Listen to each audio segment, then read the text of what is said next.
பிரபல இந்திய நடிகரான பிரதீப் ராவத் அவர்கள் அவரோட சொத்துக்களை யார் பேர்ல எழுதி வச்சிருக்காரு அப்படிங்கிற தகவல் தான் சமீபத்தில் சோசியல் மீடியாவில் வைரலாக போய்கிட்டு இருக்கு. அதை பற்றி தான் இந்த ஒரு வீடியோவில் நம்ம பார்க்க போகிறோம். தமிழ் திரையுலகம் மட்டுமல்லாது தெலுங்கு, கன்னடம், ஹிந்தி, மலையாளம் அப்படின்னு ஏகப்பட்ட லாங்குவேஜஸில் வில்லன், காமெடி நடிகர், குணச்சித்திர நடிகர் அப்படின்னு வெட்டேரியன் ஆக்டராக வலம் வந்த பிரதீப் ராவத் அவர்கள் சமீபத்தில் புற்றுநோய் காரணமாக இறந்து போயிருக்காரு அப்படிங்கிற செய்தி வெளியாகி எல்லோருக்கும் மிக பெரும் ஒரு சோகத்தை ஏற்படுத்தி இருந்துச்சு. அவரோட மறைவுக்கு பிறகு தொடர்ந்து அவரை பற்றி நிறைய விஷயங்கள் வெளியாகி வந்துட்டு இருக்கு. அந்த வகையில் அவரோட சொத்துக்களை அவர் யார் பேரில் எழுதி வச்சிருந்திருக்காரு அப்படிங்கிற தகவல் தான் சமீபத்தில் கிடைச்சிருக்கு. பிரதீப் ராவத் அவர்களுக்கு கிட்டத்தட்ட 5 இயர்ஸ் முன்னாடியே பிளட் கேன்சர் இருக்குது அப்படிங்கிறது கண்டறியப்பட்டு அவருக்கு தொடர்ந்து சிகிச்சை போயிருந்துச்சு. ஒரு 2 வருடம் சிகிச்சைக்கு அப்புறம் அவர் தேறி வந்திருந்தார். பட் மறுபடியும் உடல் நலம் முடியாமல் போகவே அப்போவே அவர் முடிவு பண்ணிட்டாரு, தான் பண்ண வேண்டிய எல்லா விஷயங்களையும் இருக்கும் போதே நல்லபடியாக பண்ணிடணும் அப்படின்னு. அண்ட் அதனால தான் அவரோட சொத்துக்கள் எல்லாத்தையுமே முறையாக பங்கு பிரிக்கணும், நம்ம எல்லா காரியங்களையும் சரியாக செய்யணும் அப்படின்னு முடிவெடுத்திருந்திருக்காரு. அவருக்கு 2 மனைவிகள், 2வது மனைவி கூட தான் கடைசி காலகட்டத்தில் இருந்தார். அண்ட் அவருக்கு விக்ரமாதித்யன் அப்படிங்கிற ஒரு பையனும் இருக்கார். அவரும் சினிமாவில் வில்லன் கேரக்டர்ஸ் பண்ணி வந்துட்டு இருக்காரு.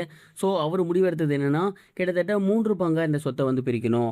ஒரு பங்கு வந்து அவருடைய மனைவிக்கு, இன்னொரு பங்கு வந்து அவரோட மகனுக்கு, அண்ட் இன்னொரு பங்கு அப்படிங்கிறது அவர் சினிமாவில் இருக்கும்போது நிறைய பேத்துக்கு வந்து ஹெல்ப் பண்ணியிருந்திருக்காரு. அப்படி நிறைய பேர் வந்து இவர்கிட்ட உதவின்னு கேட்கும்போது இவர் இல்லைன்னே சொன்னது இல்லையாமா.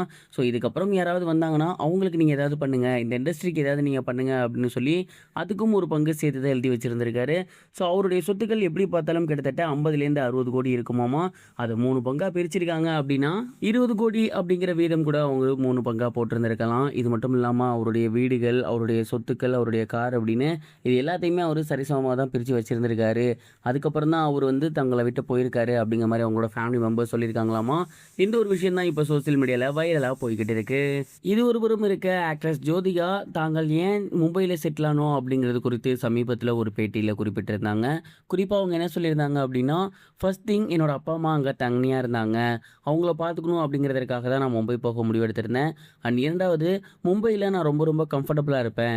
தமிழ்நாடை பொறுத்தவரை நானும் சரி, சூர்யாவும் சரி, எங்கேயும் தனியாக போக முடியாது, ஒரு பஸ் ஸ்டாண்டுக்கு தனியாக போக முடியாது, ஒரு ஹோட்டல் கூட தனியாக போக முடியாது. ஏன்னா சூர்யாவுக்கு அவ்வளோ ஃபேன்ஸ் இருக்காங்க.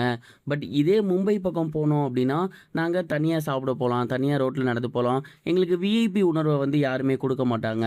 இந்த ஒரு விஷயத்துக்காக மட்டுமே அங்கே இருக்கலாம் அப்படின்னு முடிவெடுத்திருந்தேன். அண்ட் அதர்வைஸ் அங்கே ஒரு சில படங்கள் நான் பண்ணலாம் அப்படின்ட்டு இருந்தேன். அவருக்கும் அங்கே ஒரு சில படங்கள் பண்ண வேண்டியதாக இருந்துச்சு. அண்ட் குழந்தைகளும் ஹையர் ஸ்டடீஸ் முடித்து பிஸ்னஸ்க்காக அங்கே வர ஐடியாவில் இருந்தாங்க. ஸோ அப்படி தான் நாங்கள் மும்பைக்கு ஷிஃப்ட் ஆகியிருந்தோம். அண்ட் மும்பையில் இப்போ எங்களுக்கு எந்த ஒரு விஐபி உணர்வுமே கிடையாது, நாங்கள் ரொம்பவே சந்தோஷமாக இருக்கோம் அப்படிங்கிற மாதிரி சொல்லியிருந்தாங்க.